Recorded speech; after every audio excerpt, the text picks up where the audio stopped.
Good evening. This is Peter Lorre. Would it bore you to hear a tale of tragic murder? Are you unwilling to sit through the telling of a strange and horrible story? The brief narrative of a man caught in a web of evil? You're not? Then, my friends, keep right on listening to the Mystery Playhouse.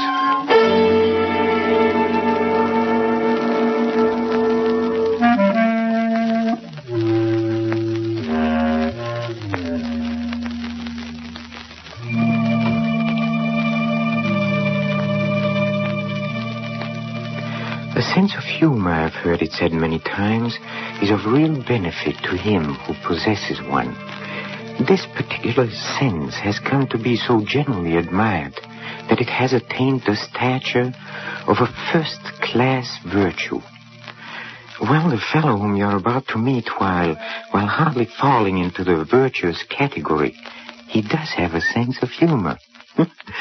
Things like murder or hate and madness, or someone telling him his mother just died, practically rolls him in the aisles. He loves a good, ghoulish joke. Oh, and he loves to tell them, too. He's about to start one now. So follow me, please, to the inner sanctum and your host, Raymond.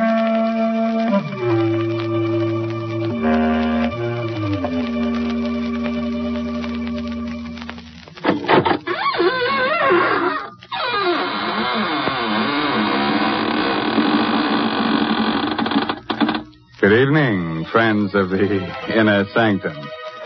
Now, come in, won't you? This is your host, Raymond, again, disturbing the peace. Say, have you ever had the screaming meanies? Did you ever get an attack of the yelling and wailing jitters? You walk in your sleep? Do you ever wake in the middle of the night shrieking at the top of your lungs? Oh, you do? Well, you must be an awfully hard person to live with.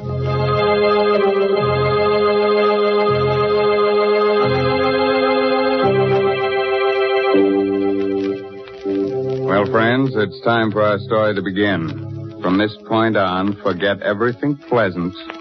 Get a finger ready to chew on, turn the lights down low, and listen to Peter Lorre tell you the blood-curdling tale, Death is a Joker. Come with me to the Criminal Courts Building. A tense hush falls upon the spectators as Charles Luther takes the stand. Gentlemen of the jury, I'm accused of murder. I'm an actor, a comedian. Look at my face. Ugly, huh? Yes, so ugly that whoever looks at it laughs. I'm not telling you this to win sympathy for myself. I tell you this because it is important to your understanding the strange events that brought me to this courtroom today to plead for my life. Shortly before midnight of November 28th, I went to the apartment of my friend Robert Langwell, the famous actor and matinee artist. Charles, well, this is a surprise. Come in. Thank you. Would you like a drink? No, don't bother. I don't want anything. No? Well, here, may I take your thing? Oh, excuse me. Hello. Oh, George. Yes, I have the money for you. You'll be up? When? 20 minutes? Yes. Goodbye. George Galvin. You know him, Charles? Yes. Rotten actor. But an excellent poker player. So I've heard. Robert, before leaving the theater tonight, someone told me that you and Julie Winthrop are going to be married. Is it true? Yes, we'll be married in 2 weeks, right after my wife gets a decree in Reno. You must not marry Julie. Not marry Julie? Well, who are you to tell me what I can do? I know Julie well, and I also know you. That's why you must not marry her. Charles, it might be better for you to mind your own business. Julie and I are in love with each other. No, you're not. She's fascinated by your good looks. She's impressed by your fame, but she does not love you. Now, look here. We may be old friends, but I've stood all I'm going to. Wait a moment. I get it now. You're in love with her yourself. I I'm in love with Julie. No, we are just friends. Friends? You're madly in love with her. That's why you came here tonight, isn't it? No. Friends. Stop your laughing. You in love with a girl like Julie. Why should my love make you laugh? Oh, so you admit it, huh? All right, I do. Why is it so funny? Do you think she'd have you? You, a clown, ugly, clumsy. You in love with Julie? And why not? Why not? You! Stop your laughing. Stop it. Can I? Look at yourself. Charles, let go of me. No. You're choking. Let go. A joke, huh? Charles. A joke. Laugh. Go ahead. Laugh now. Laugh. Robert. Robert. I didn't mean it. Robert. Lord, what have I done?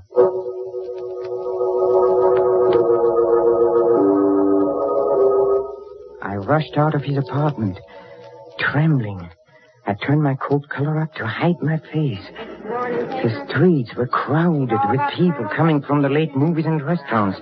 I tried to make myself act naturally, but it was impossible. Everyone I saw, every pair of eyes that looked at me, seemed to accuse me of my crime.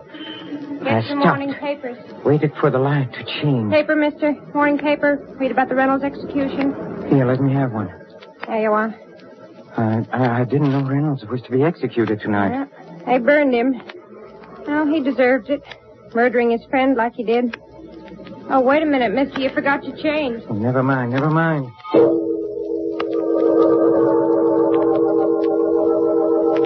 I went to my apartment and I looked at the newspaper I had bought. There was a photograph of Reynolds on the first page. In his face, I saw my future.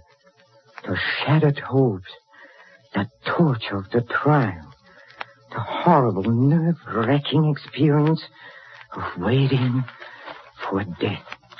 I flung the paper away. I went to the window.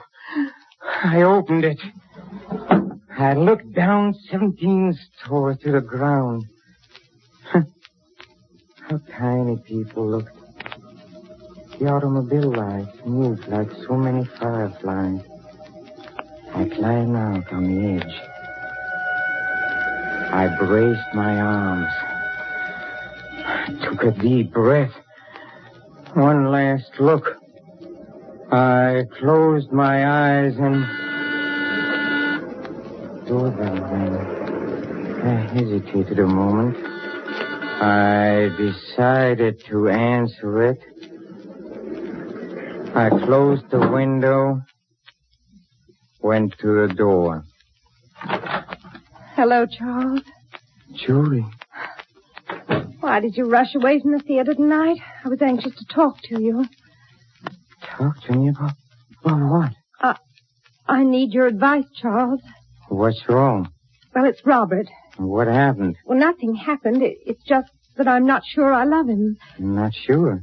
Yes, when I'm with him, everything seems all right. He's handsome and charming, but when I'm alone, I begin to wonder and to doubt. Why? Can't you guess why? Guess? You love someone else? Yes. Oh, who is it? You. Me? Yes, that's what I came here to tell you. That's why I don't want to marry him. Me? Yes, I would have told you before, but I was so afraid of making a fool of myself. You didn't seem to care. I didn't care. Julie, this is crazy. I loved you from the moment I saw you. You love me? Yes. But, darling, why didn't you tell me? Tell you? How could I? You're so young, so beautiful. And I, look at me. Ugly, clumsy. How could I speak to you? Oh, those words. How you look means nothing to me. Nothing? Of course not, darling. How lucky we are we found out in time. Time? In time. Oh, merciful heavens. What a joke. What a joke. Charles, what's wrong? There's tears streaming down your face. Charles, you're hysterical. Now stop it. What a joke. Stop it. Julie, there's something you must know. Yes, Charles. Tonight I committed a murder. Murder? What are you talking about? I killed Robert. Killed Rob? Oh, out of your mind. You don't know what you're saying. But it is true. I went to his apartment and we quarreled and I killed him. Oh, no. You told me a moment ago that you loved me. Do you still love me? Yes, Charles. And tell me what to do, Julie. Help me. I can't think. I don't know where to turn, but what can I do, Julie? What can I do?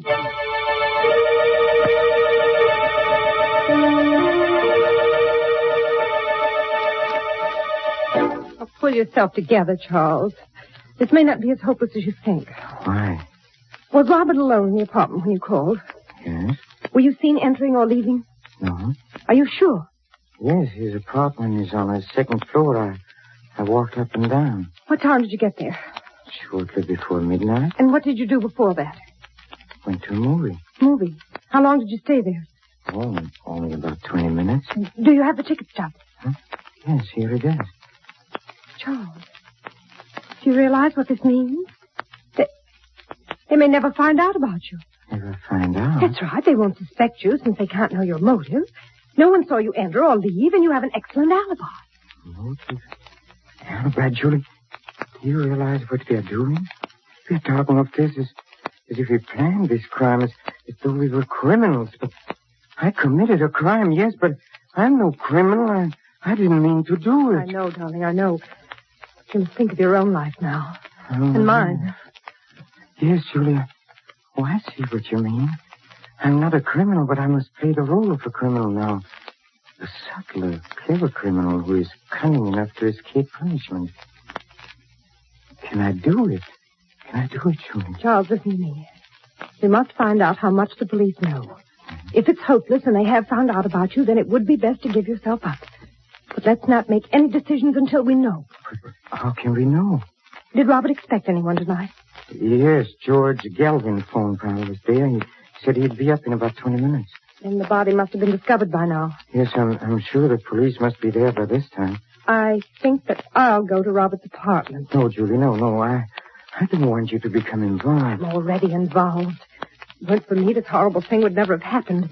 The least I can do is to help you now. But, Julie... Promise me you'll not leave this apartment, Charles. All right. I won't be long. Julie. Yes. If something happens, if something goes wrong and we're separated before you return, I want you to know that I don't know what to say, Julie. You don't have to say it, darling. I know what you mean. Goodbye. Goodbye. A criminal. I have to think like one, to act like one, have to be one. What question would they ask? Where were you at 12 o'clock midnight of November 28th? I was in a movie. Here's the stub. No. No, they can see immediately that I'm lying. My voice must not tremble. I shouldn't be so quick with the answer. Where were you at 12 midnight of November 28th? Where was I?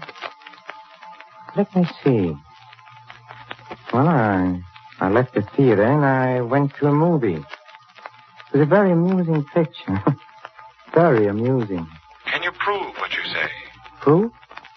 Well, I don't know. It would be difficult. One may have the ticket stuff somewhere. Yes, here. Let me show it to you. Here it is. Did you ever quarrel with Robert Langwell? Quarrel? We were friends. We played in many shows together. We were on the best of terms. That's all, Mr. Luther. You may leave now. Yes, I can plead. It is possible. I can escape punishment. Police? Can it be the police? Or maybe it is Julie. Good evening, Charles. George Galvin. I know it's rather late for an unexpected visit. Yes, it is. But this is important, Charles. A matter of life and death, you might say. What do you mean? Have you a cigarette? Huh? Yes, here. Thanks. What's the matter, Charles? Your hand's trembling. It's nothing. You don't seem to be your usual self this evening. No quips, no jokes. What's wrong? I don't always feel like joking. Yes, Charles. It's strange about human nature, isn't it? Who would have ever dreamed that tonight, a few minutes before midnight, you entered Robert Langwell's apartment, quarreled with him over Julie, and choked him to death? What are you talking about? You're an excellent actor, Charles. But you're wasting your talents on me. Save them for the footlights. Or the police. Police? Will you please tell me what all this is about? Still acting, huh? Now, look, Charles. You killed Robert shortly before midnight tonight. You are mistaken. I was in a movie at that time. Oh, so that's your alibi. Very clever. No, Charles. Either we discuss terms now, or I go to the police. Wait. How did you find out? That is my secret. What do you want? Money. All you have on hand. All you can dig up. All right. Come with me. I have some money in the bedroom. All right. Just a moment. What is the business? Yes. Why? I'm taking no chances. Let's go. All right. Well? Where's the money? Charles, stand back or I'll fire. Stand back. No! Let go of my hand. Let go. I'll twist it. I'll twist it till the gun points to your head. There. Charles, let go of my hand. You don't know what you're doing. Go on. Fire now. The bullet will enter your brain. Fire. Charles. Fire. Charles, don't. I'll make you fire. I'll squeeze your finger. Charles, let go. Go on. This is all a joke. I'll make you. Stop it, Charles.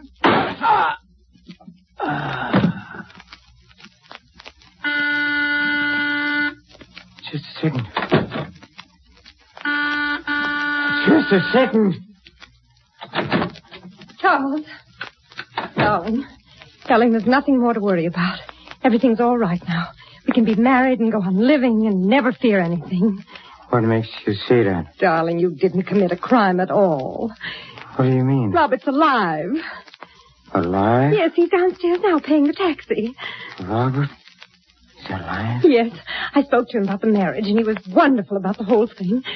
Darling, aren't you happy? Our worries are all over. You can smile and be gay. That must be Robert now. Hello, Charles. Robert, I thought you were... Well, I'm not. But how did you see, I fainted. George Galvin came in and brought me to. George Galvin. Did you tell George Galvin what happened? Yes, I did. Look here, Charles. As I told Julie, I'm willing to forget the whole thing if you are. Forget? Forget? Yes. It might have ended tragically, you know, but thinking it over, I realized I'm as much to blame as you are. So if you're willing to shake hands. Shake hands? There now, darling. There's nothing more to worry about. I feel so happy I could... Charles, what's the matter with you? It's nothing. It's nothing. It's nothing.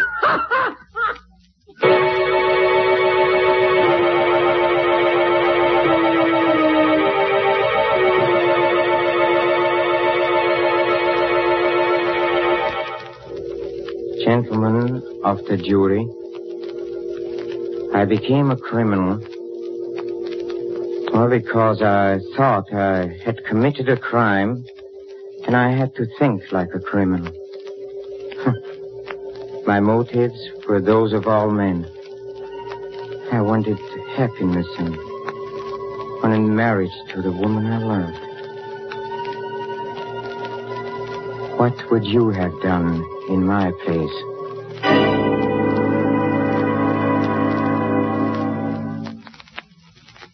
And I still think I know that guy. I wish I could place him. Well, it must be wonderful to have a sense of humor, but I don't think Charlie feels much like laughing. Do you? We'll pay a return visit to the inner sanctum and its fun-loving host Raymond soon, but don't go, please. Not until we drop in at the green room, where the players are rehearsing our next performance in a mystery playhouse. Come with me, please. Come. Change the dressings at midnight and again in the morning, nurse. Yes, Doctor. Well, Doctor, what did you find? Will I be blind? Is it very bad? Now, take it easy, Mr. Denton. There's nothing to worry about. Nothing at all. You're sure? You aren't just saying that. I'm quite sure. Valerie, did you hear that? I'm not going to be blind. Valerie, where are you? Right here, darling. Did you hear? I won't be blind. Isn't that wonderful? Yes, darling, it's marvelous. You don't sound very excited. Valerie, don't you realize I'm going to see again? She doesn't sound excited because I don't want you to be excited, Mr. Denton. You've got to relax. Try to sleep. Sleep? With this ungodly pain? My eyes feel as though they were on fire. That will stop as soon as the opiate I gave you takes hold. You'll be comfortable, I'm sure. Now, good night. You're going now, Doctor? Yes, I'll look in on your husband in the morning. Stephen? Yes, Valerie? Do you mind if I step out into the corridor for a moment? But you promised not to leave me. I'm afraid, Valerie. Everything's so dark. The nurse will be here, dear, if you want anything. I just want to ask Dr. Wade some questions. Questions? But he's already told us. Yes, Stephen, I know. But I'd like to find out about the treatment and how I'm to take care of you when we get you home, you know. Just little things. All right. But hurry back. I want you near me. I will, dear. Good night, Mr. Denton. Good night, Doctor. And thank you. You're quite welcome. After you, Mrs. Denton. Thank you. I suggest we step into the consultation room across the hall. We'll have more privacy. All right. Here we are. Thank you. Well, it's been a long time, Valerie. Yes, Paul, it has. Almost 10 years, isn't it? About that? Strange that you should have called me, of all people, to treat your husband's eyes. Oh, I was panicky, Paul. I didn't know what to do. It all happened so suddenly. Stephen was working in his laboratory at the house when suddenly I heard a violent explosion. I ran in and found him clutching his eyes and screaming, "I'm blind." First thing I thought of was an ambulance. Then you... Why didn't you think of me 10 years ago? That's not fair, Paul. Was it fair to turn your back on me and then to marry a man almost twice your age? Paul, please, why bring up ancient history? It isn't ancient history to me. I've never forgotten you. Paul, about Stephen's eyes. What about them? I have a feeling that you weren't telling him the truth. You're right. Oh, you mean he's not going to regain his sight? He's going to be blind? Oh, Paul. You don't expect me to be terribly concerned, do you, Valerie? After all, he did take you away from me. Don't be vindictive, Paul. It wasn't Stephen's fault. He didn't even know of your existence. And you never told him that we were on the point of being married? No, never. It's rather ironic that we should meet again at the bedside of my rival, your husband, a man who may forever walk in darkness. Don't say that, Paul. It's horrible. But unfortunately true. A moment ago, you told me not to be vindictive. I'm not, really. But if I were, I could have my fill of vengeance if I told him about us. And then told him that he'll be blind forever. You wouldn't, Paul. Or I might take another form of revenge. I could tell you that an operation is called for. A very delicate operation. Are you trying to say that there might be a chance? Yes. But supposing I refuse to perform the operation? Paul, you're joking. You can't mean that. Perhaps not. But you call me vindictive. Suppose I operate and my scalpel slips. What if he dies?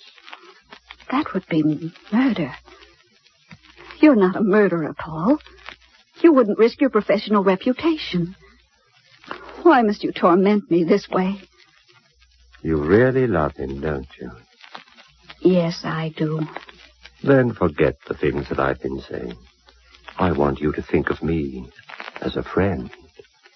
I want you to trust me. I do trust you, Paul. Thank you.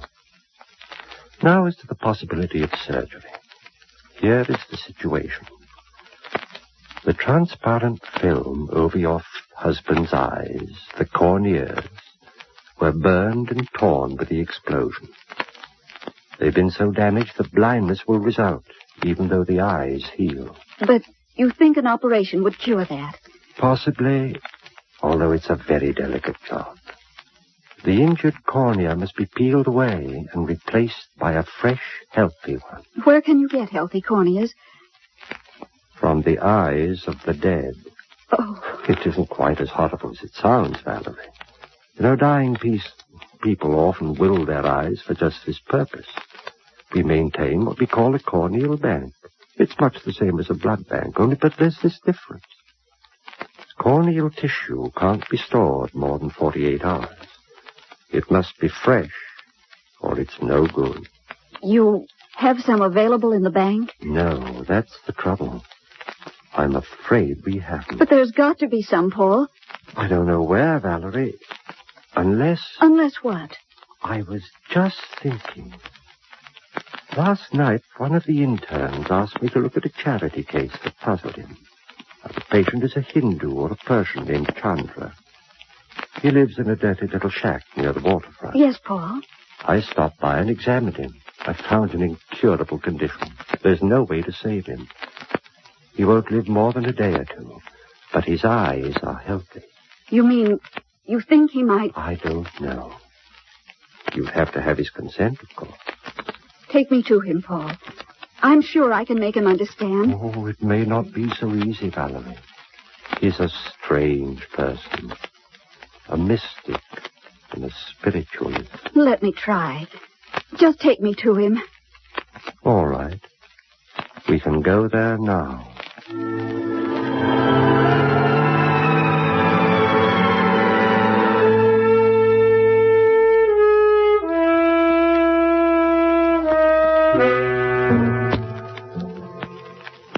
Doesn't the doctor sound familiar to you, huh?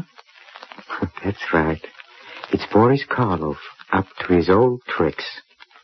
I think it might amuse you to be on hand for our next performance, when we present Mr. Karloff and Creeps by Night. This is Peter Lorre closing the doors of the Mystery Playhouse. Good night. Sleep tight.